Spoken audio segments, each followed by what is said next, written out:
Students, बेटा आज हम वीडियो नंबर 22 लेकर आए हैं। हिंदी आरोह भाग 2 पहलवान की ढोलक, जिसके लेखक हैं फणीश्वर नाथ रेणु।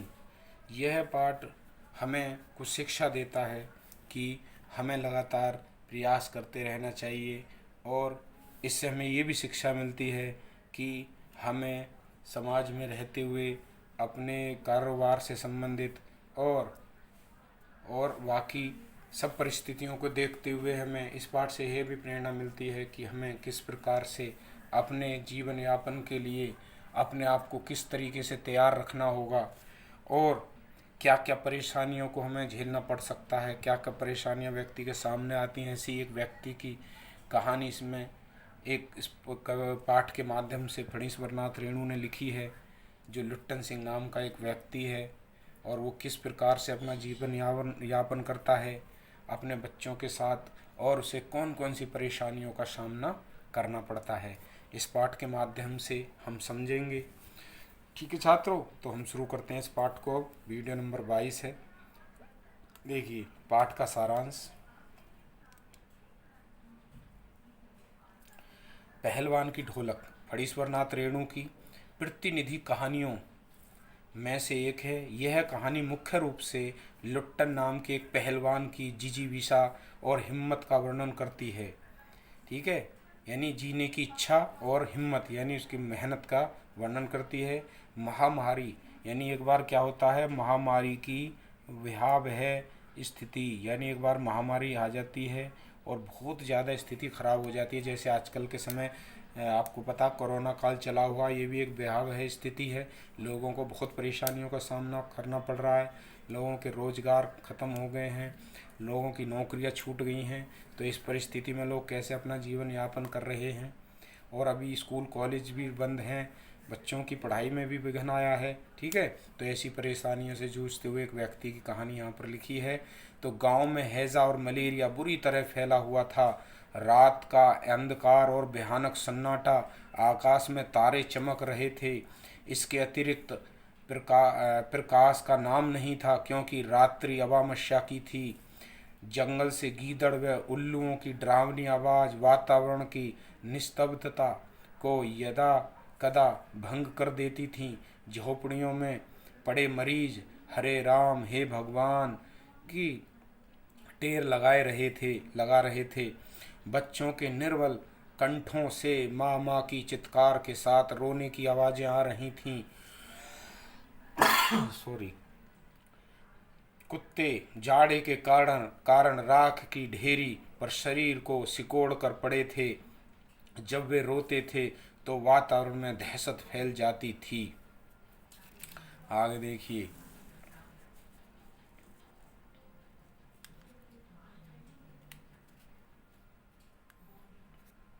लुट्टन पहलवान की ढोलक।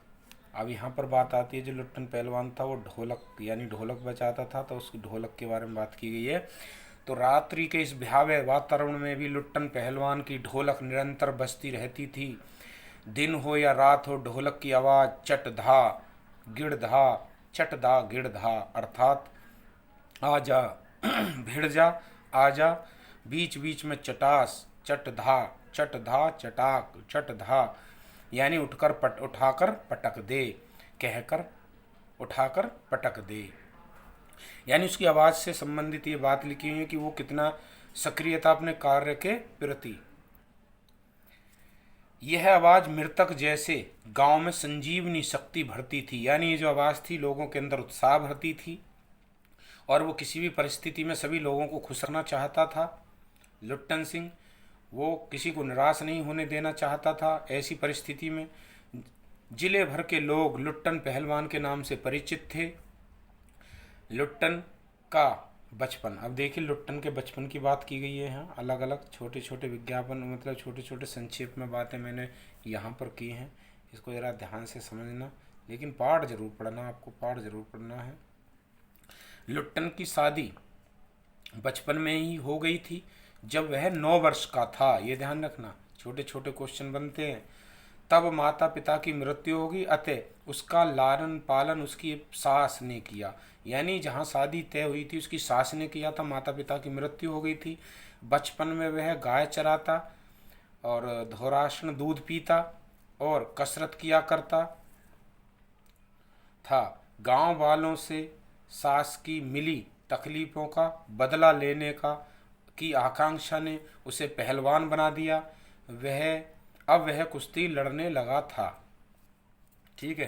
तो अब देखिए, जो वहाँ पर वो रहता था, क्या नाम था वहाँ, श्याम नगर का दंगल। तो एक बार दंगल यानी कुश्ती का प्रोग्राम था। एक बार लुट्टन श्याम नगर में होने वाले कुश्ती के दंगल को देखने गया।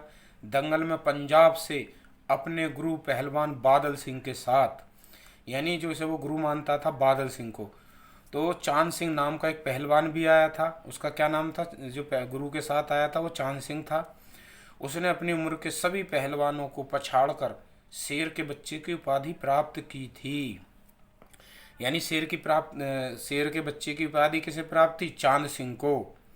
चांद सिंह के गुरु का क्या नाम था, बादल सिंह। और वो यह क्या नाम है, लुट्टन सिंह किसको मानता था अपना गुरु, बादल सिंह को। तो ऐसे याद कर लेना। चांद सिंह से भिड़ने की हिम्मत किसी पहलवान की न थी। वह अजीब किलकारी मारता हुआ अखाड़े में पहुंचता था और लंगोट घुमाकर अपने अपराजित होने की घोषणा करता था। यानी लंगोट घुमा के ऐसे व्यतीत करता था कि वो हारने वाला नहीं है किसी से। तो श्याम नगर के राजा चांद सिंह को अपने दरबार में रखने की सोच, मतलब चांद सिंह का जो राजा था वो चांद सिंह को, यानी चांद सिंह जो आया था उसे अपने कहाँ दरबार में रखना चाहते थे।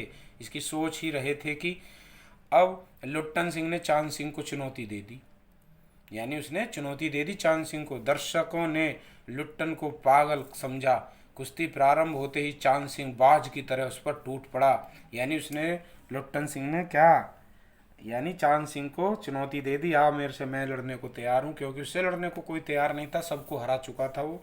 लेकिन लुट्टन सिंह ने जब देखा कि राजा इसको अपने दरबार में रखने को तैयार है, क्योंकि ऐसा कहा जाता है जो दरबार में ऐसे रखे जाते थे वो उसके लिए काम करते थे, राजा के लिए, उनका खाना पीना रहना सब राजा किया करता था। तो ऐसा सोचकर लुट्टन सिंह ने उसको चुनौती दे डाली। अब राजा साहब ने कुश्ती रुकवाकर लुट्टन को समझाया और कुश्ती से हटने को कहा, किंतु लुट्टन ने राजा से लड़ने की इजाज़त मांगी। लुट्टन को मैनेजर से लेकर सिपाहियों तक ने समझाया।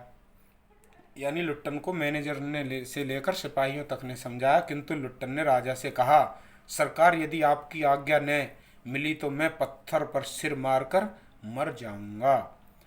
तो भीड़ में अधीरता था, यानी भीड़ में अधीरता था। पंजाबी पहलवानों का समूह लुट्टन को गाली दे रहा था। चांद सिंह खड़ा मुस्कुरा रहा था। कुछ लोग लुट्टन को लड़ने की अनुमति देना चाहते थे। बेबस राजा साहब ने अनुमति दे दी। यानी कुछ लोग लुट्टन के साथ थे, ज़्यादातर लोग कह रहे थे लुट्टन से कि तू मत लड़, हार जाएगा। लेकिन लुट्टन सिंह नहीं माना और उसने राजा से अनुमति मांगी और राजा ने अनुमति दे दी। अब आगे देखिए, बाजे बजने लगे, किंतु लुट्टन का ढोल भी अपनी धुन में बज रहा था। चांद सिंह ने लुट्टन को कसकर दबा लिया था। वह गर्दन पर कोहनी डालकर चित्त करने की कोशिश कर रहा था। दर्शक व चांद सिंह का गुरु बादल सिंह चांद सिंह को उत्साहित कर रहे थे। लुट्टन की आंखें बाहर निकल रही थीं, छाती फटने को हो रही थी। उसके साथ केवल ढोल की आवाज़ थी, जिसकी ताल पर वह अपनी शक्ति, हिम्मत और दांवपेच की परीक्षा ले रहा था। ढोल ने धाक धिना तिरकट तिना की आवाज़ दोहराई, जिसका अर्थ लुट्टन ने लगाया, दाव काट बाहर हो जा।